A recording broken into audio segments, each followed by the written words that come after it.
છેલ્લા ઘણા સમયથી મારા દ્વારા વારંવાર રેલવેના ઉચ્ચ અધિકારીને રેલવે મંત્રાલયમાં રજૂઆત કરવામાં આવેલી હતી કે પ્રજાની મુસાફરી માટે રેલવે દ્વારા ટ્રેન ચાલુ કરવામાં આવી છે, પણ જે રીતનો રેલવેનો માહોલ હતો કે ટ્રેન બુટલેગરો માટે ચાલુ કરવામાં આવી એ રીતનું વાતાવરણ રેલવેમાં ચાલતું હતું, ત્યારે અમે 15 દિવસ પહેલાં વાપી રેલવે સ્ટેશન ખાતે ધરના માટેની મંજૂરી માગેલી હતી. છતાં પણ રેલવેમાં રોજની હજારો રૂપિયાની દારૂ સુરત ખાતે આવી રહ્યો હતો અને સુરતમાં જે પણ દારૂ વેચાય છે તમામ દારૂ ટ્રેન માર્ગે સુરત ખાતે આવી રહ્યો. ત્યારે એમ કહેવાય કે વાપી એ દારૂની ગંગોત્રી કહેવાય કે જ્યારે સમગ્ર સુરતમાં નહીં, પણ હું એમ કહું કે વાપીની જે દારૂ ટ્રેનમાં ચડે છે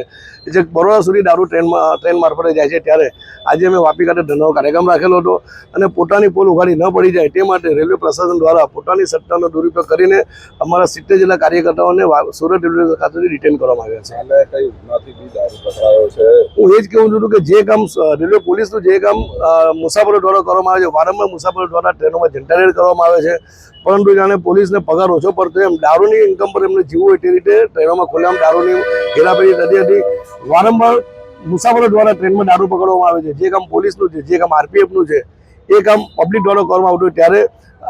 આરપીએફ વાપી અને જીઆરપી વાપીને પોતાની ફરજ પ્રત્યેનું ભાન કરવા માટે આજે 12થી 1 અમારા વાપી રેલવે ખાતે ધરણાનો કાર્યક્રમ હતો અને પોતાની પોલ ઉઘાડી ન પડી જાય એ માટે રેલવે પોલીસ દ્વારા સિટી પોલીસની મદદ લઈને ગઈકાલ રાતથી જ મારા ઘરે પણ પોલીસ મોકલવામાં આવેલી હતી, પણ